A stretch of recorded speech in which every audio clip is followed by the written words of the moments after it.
باپ، بیٹے اور روح القدس کے نام سے آمین۔ عالم بالا پر خدا کو جلال اور نیک نیت آدمیوں کے لیے سلامتی۔ اے خداوند خدا، آسمانی بادشاہ، خدا قادر مطلق باپ، تیرے عظیم جلال کے لیے ہم تیری تعریف کرتے ہیں۔ ہم تجھے مبارک کہتے ہیں، ہم تجھے سجدہ کرتے ہیں، ہم تیری پرستش کرتے ہیں، ہم تیرا شکر کرتے ہیں۔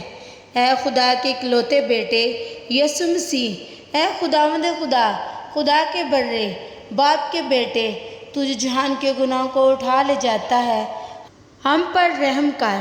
تو جو جہان کے گناہوں کو اٹھا لے جاتا ہے، ہماری دعا قبول کر۔ تو جو باپ کے دائیں ہاتھ بیٹھا ہے، ہم پر رحم کر، کیونکہ تو ہی اکیلا قدوس ہے، تو ہی اکیلا خداوند ہے، تو ہی اکیلا ہے خداوند یسوع مسیح، روح القدس کے ساتھ خدا باپ کے جلال میں اعلیٰ درجے پر ہے۔ آمین۔